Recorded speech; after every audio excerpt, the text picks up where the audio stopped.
All right, I'm going to be quick because I know we all want to hear about the Path Forward presentation. So I'm going to run through my slides and make sure I give as much time to Barb as possible. Thank you. We entered the new year with a renewed focus on our academics. This was the Regents Week, and we are looking at all the data, and I'm very happy to report that our students, particularly our students with disabilities, did exceptionally well in some of our exams, and I'm looking forward to sharing those at the end of the year once we get our June results as well. I want to thank Lorna Washington, who's in the audience. I recognize her every once in a while for her work with the focus on community engagement. We had a few events this month that I want to highlight. One is working with the connected communities and hiring parents within our Beechwood community and Emma communities to be parent ambassadors. They will work on communicating the 33 to East transition, as well as supporting our parents in the community with job readiness and making sure they have access to community resources. And so we hired parents within the community. I think we hired 3.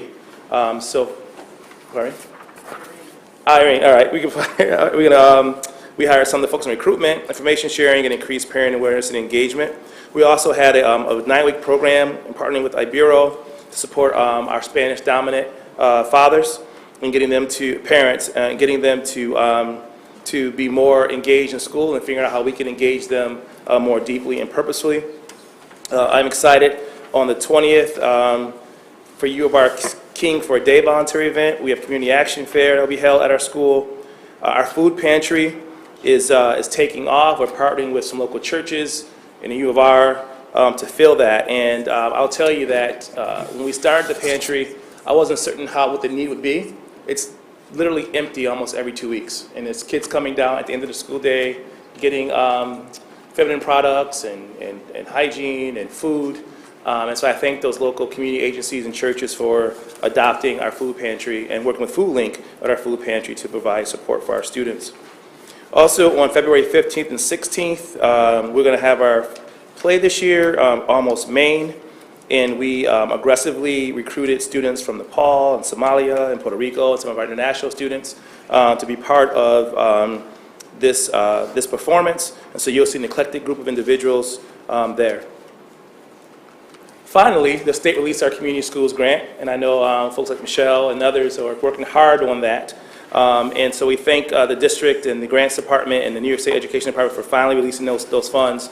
We are going to use our funds to do the following in expanding our community school model. We're going to have a dental suite with 3 dental chairs at East. And so we're going to have year-round support for our students with oral care. We did a study of our lower school students and found that over 40% of them had some type of severe dental issue. And so we're going to have a dental suite right on campus with the help with Eastman Institute of Oral Health. We also are working with Comet in the district. Aaron Groutman has been an incredible support here in trying to expand our optics program to include the Flom Eye Institute so we can coordinate efforts with all kids in the city. This is not just an East project. We prepared over 1,000 pair of glasses this year for all our CSD students. Now partnering with the U of R's Eye Institute, we hope to double that and support as many students as possible. We're working with the Greater Health Foundation around the social emotional supports and health. There's a report that I think I gave you in your board packet this month, or at least a link to an event that just happened around resiliency and trying to work with coordinating all the various health agencies so we can support our kids' social, emotional, and family needs. We also use the funding to expand our health and wellness. You will start to see advertisement in the spring for community wellness and health events. We increased the number of bikes, mountain bikes, and treadmills. And we're going to use the fields on our track to get more parents and kids from the community to come out on Saturdays and Sundays and in the evenings to participate in yoga and all type of things. You'll see a lot of advertising for that this spring. And the list goes on. And also we're going to have a barber suite in our school as well, and trying to support students with haircuts, partnering with some local barbering schools to have them do their practical experiences there. We're working through all the legal ramifications of that, but we're hoping that kids will be healthy and they'll look good and they'll feel good and be prepared for school. We've also had an extensive amount of work. Lorna's leading all of this, so I really should have Lorna do this presentation, not me, is doing the partnership and recruitment piece. She has worked with a number of resources in the community, right in the community, as well as those in our school, to have a host of events for parents. We had really good turnout. The most recent event for students who are entering grades 6 or grade 7, and also grade 9. The School Choice Expo was incredible. Barb, whoever put that together on your team, did a phenomenal job. It was great to be there. I thought the layout was perfect, and we got a chance to engage a lot of different parents, and seeing the kids perform on that bottom floor was absolutely incredible.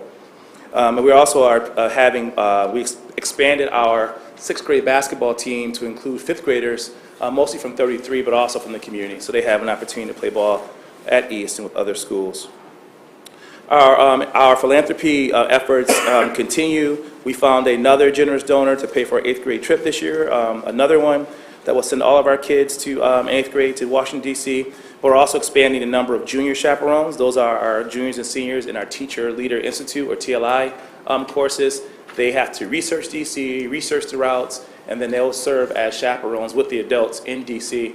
And so they get a chance to teach. They also get a chance to be involved in that experience before they leave high school. But as they enter college, they'll take on some responsibility of supporting younger kids. And then the last 2 things I want to mention are the Steps to College update. This is a partnership from a funder who was interested in tracking or supporting kids going from grade 8 to grade 9, taking about 30 kids and new 30 kids every year and tracking them for 4 years, with the hopes that all 30 kids will be college ready, and they will get full scholarships if possible. So you'll have the 30 kids will take 4 years. They'll be on different campuses throughout Monroe County, and they're going to have some intense training. So when they enter college, they are familiar with the rigor, how to navigate campus life, how to advocate for oneself. And this year's session will be at the U of R's campus, but it will not always be at U of R. It's intended to hit all types of schools, both private and public, over their 4-year span, so they have an idea of what those choices are. And last but not least, I want to thank a host of partners. They're all on this list, including Ruth Turner, who represented the Rochester City School District, and the initial implementation task force Raising Resilience Conference. It was an incredible day. It was an incredible event. We got all of the major funders in the area alongside all the healthcare providers. And for 9 hours, we coordinated efforts around how to support students. So imagine a student who enters school who has been a victim of domestic violence, perhaps homeless, and has a learning disability. To date, it's really difficult to know how to service a kid like that with those multiple needs. This effort that we're taking on as a community, as Monroe County, is to start to coordinate that. So you would have this kid with those descriptors, and you would have a community initiative that would say this kid might best meet the services of these 3 organizations, and having a care provider support them and help them navigate through that system. It's something that we haven't done. We have a ton of resources in the community, but they're not aligned, and I'm really proud to co-chair that committee with Marty Lesnick from Blue Cross. And our efforts is to create some coherence between education and the medical community. And that's been a work that we've been established for about 2 years now. And so this is our first major event, and it was really well attended. It's actually sold out, so that was great. And last but certainly not least, I want to welcome our newest commissioners to the board. I'm sure we're going to have a lot of time to get to know one another further and to coordinate efforts. I'm very happy with the 3 people chosen. You see them in the community. I've seen them in the community for years and doing some incredible work. They definitely are hands-on type of leaders, and I think that's what we need, and each of you represent our community from within, inside out, and I've seen each of you in many different settings, so thank you for taking on this enormous challenge of supporting all that we do here in our CSD. Mary, I gotta tell you, Mary, I was thinking, what would I say if asked, and I thought of 2 words: accountability and autonomy.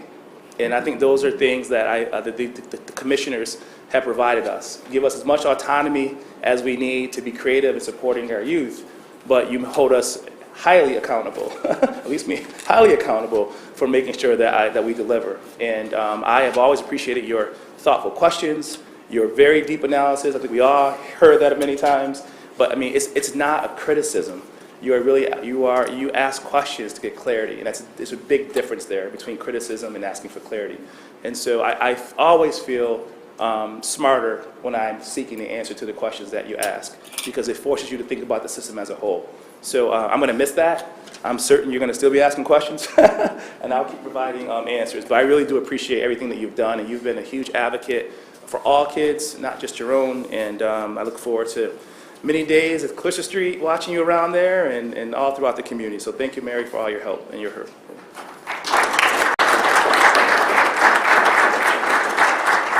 Dr. Nelms, are there any questions for Dr. Nelms? I just have one, just for clarification. I told folks that I'm wearing my wife's Fisk shirt because it's college application time.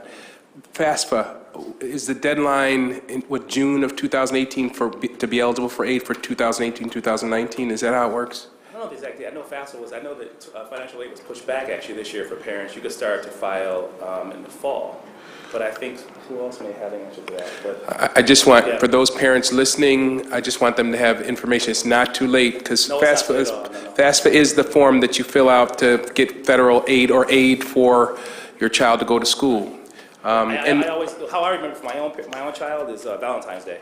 I always made it my goal to have it done by Valentine's Day. Yeah. And then for those parents, and Barbara, you might answer this question as well, for those parents looking for financial aid outside the traditional system, like scholarships, any suggestions on where they could look? Absolutely. And if you don't have it, let us know and we can put it on the web. That every counselors, I know that there's been expansive work with Ruth Turner, her team, to get counselors more involved in scholarship opportunities. A lot of the schools have college career centers. I know we do. We work with U of R on that. I think the answer is actually found within the schools, and that's work that our counselors are really working towards. I know that's happening across the district to be a little bit more inclusive of those opportunities.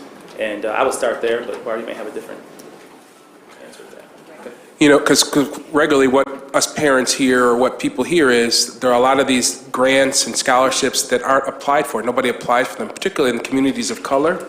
So I would encourage, as Dr. Nelma suggested, to reaching out to your counselors. Sometimes, you know, let's just be honest, sometimes they wait for the student to come to them. We would encourage our counselors to go to the students, even those students who you don't think might be interested in it. You'd be surprised. Many of our students are. And I just want to encourage that dialogue. This is the time to have that dialogue.